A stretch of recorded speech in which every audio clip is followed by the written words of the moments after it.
say, well, you know, I'm going to use it as an investment property, maybe sell it in 10 years, sometimes forget that the first 10, 15 years of that mortgage, they're paying a huge amount of interest and not as much principal. And the only way that they're going to make good money on that is if the property is going to appreciate in value over the course of that 10 to 15 years. So it's a gamble. But I just always find it interesting to see that interest column and see how it dies off as opposed to the last 10 years of the mortgage, or in this case, when you get to the last 5 years of this loan, I mean, you're paying just a couple dollars in interest. Right. Here's an example that Ryan's talking about. Let's just say we have a loan amount, probably for a mortgage of $180,000. We have a 5.5% interest rate, and it's a 30-year conventional loan, no prepayment penalty. The interest on that is, you can't see it, so I'll just read it to you. The interest on that is almost $188,000. That doesn't include the principal. So the total cost of that loan is going to be $367,000. So your interest plus your principal over a 30-year period. Now, if you can pay ahead on this, and this is what some people do. Just, you know, there are a lot of little tricks with this, but if you take out a 30-year loan and you say, I'm taking out a 30-year mortgage, but I know I'm going to pay ahead on it, but if I can't pay ahead on it, I'm not going to get zapped, as opposed to taking out just a 15-year loan. Because if you take a 15-year loan, you only have those 15 years to pay. But if you take out a 30-year loan and then pay ahead. So for example, if you change this to, let's just say 15 years, that interest drops to about $85,000 over the 15-year period. Now, some people would say, oh, there's no way you can pay ahead on your loan. Well, yes, there is a way, and a lot of people do this. A lot of people, not a lot, what do I know? People that I know, I've done this, you know, have 30-year loans and they've paid them off earlier. They've paid them off in 12 or 13 years. And then what they've done is, you know, and many times what they'll do is they'll calculate it and time it for when their kids are going to college. So if you say, okay, in, let's just say 13 years, my kids are going to be starting college and I want to send them to college and I want to use that money, you pay off that mortgage in 13 years, and then you begin to use this payment for college.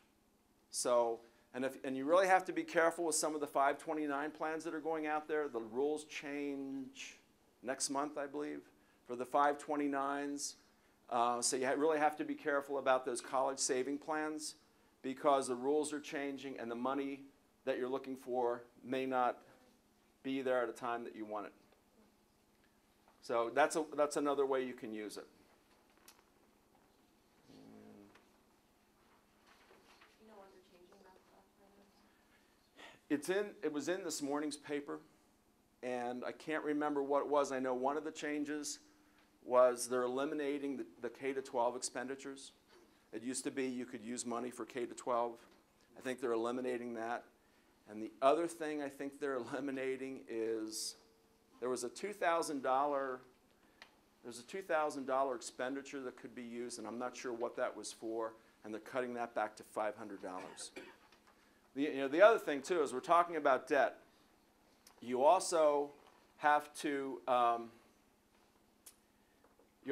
be thinking about, I'll go through that. You also have to be thinking about the credit card rules. The credit card rules are changing next month as well.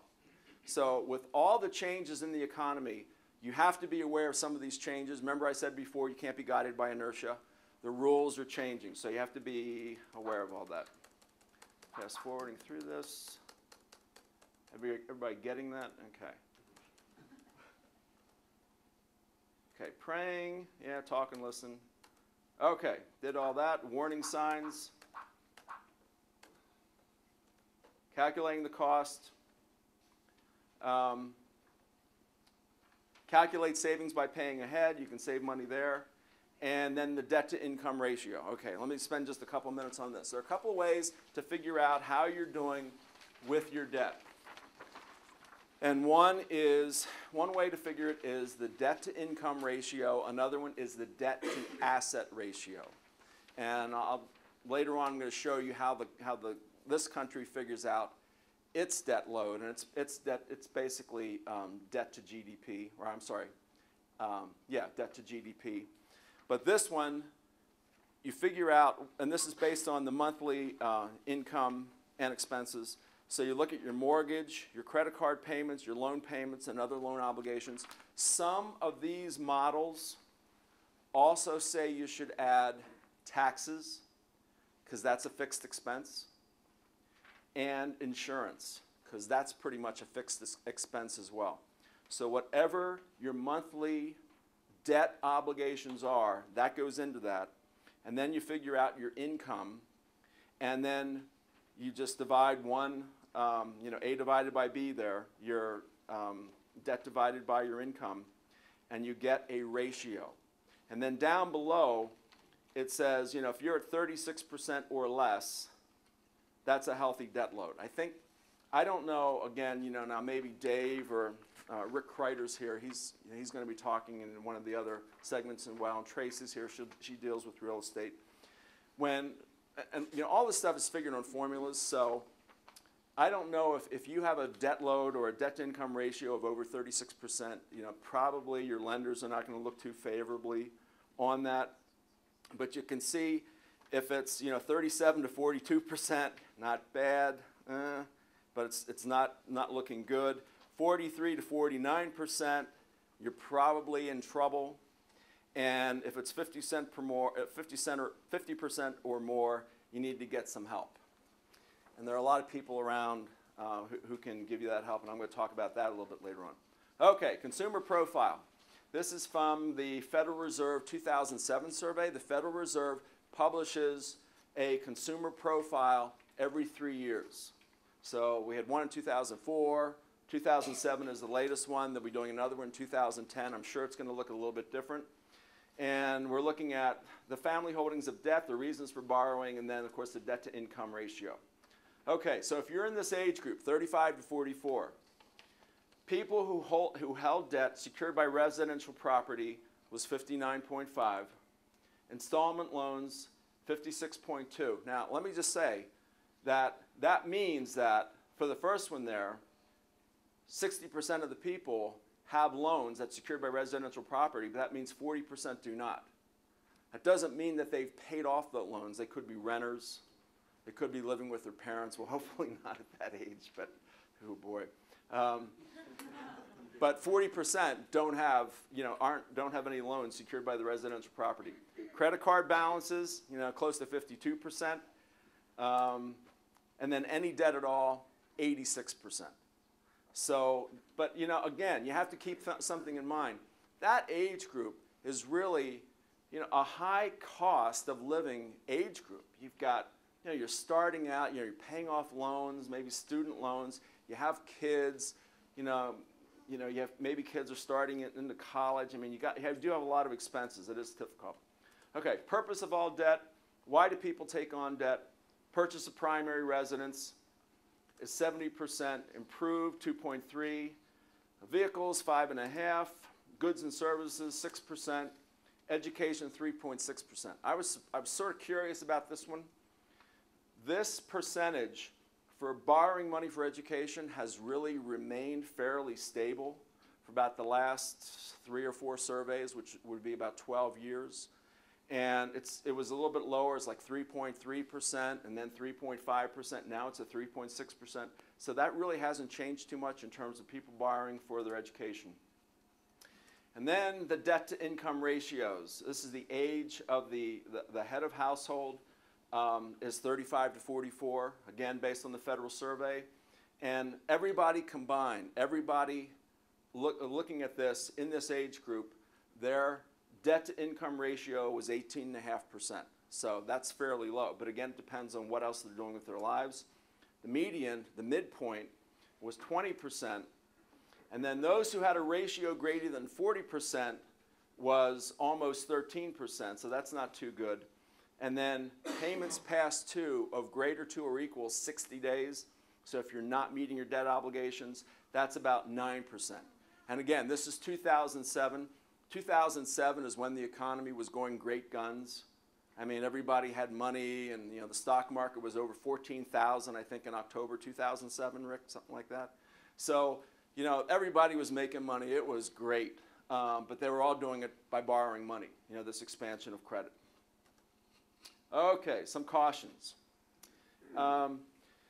You've heard that there's good versus bad debt, and you know, good debt is any debt that you incur.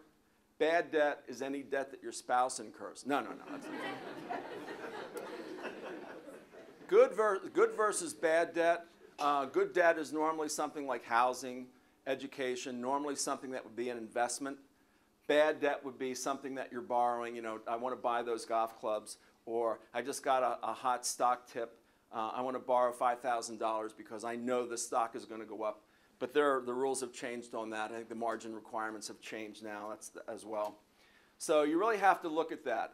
Dave sent me an article about, you know, once again, as we said before, you have to calculate the cost of the good debt.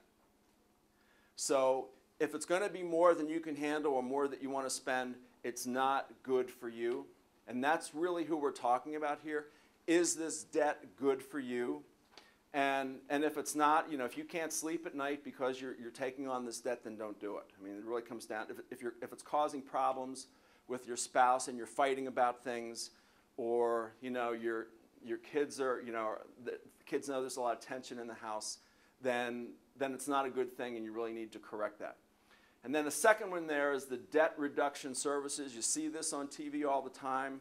If you have, I think, more than $10,000 worth of debt, you know, contact this company and they'll figure out a way to wipe it out for you, and you won't have any more problems. So actually, the more debt you have, the better off it is. If you have $100,000 worth of debt, credit card debt, for example, they'll take that away and you'll live happily ever after.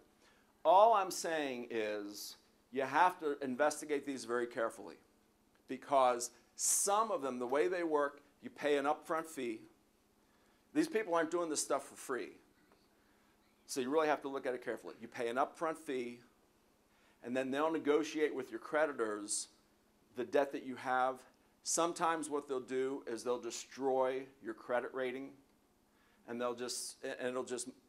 you won't be filing for bankruptcy, but it will destroy your reputation, your reputation for your ability to pay with your creditors, and it's going to cause you problems later on. They're not all like that, but you have to look at them very carefully. So if you decide to go with a debt reduction service, you have to look at that very carefully, and once again, those rules are changing in October.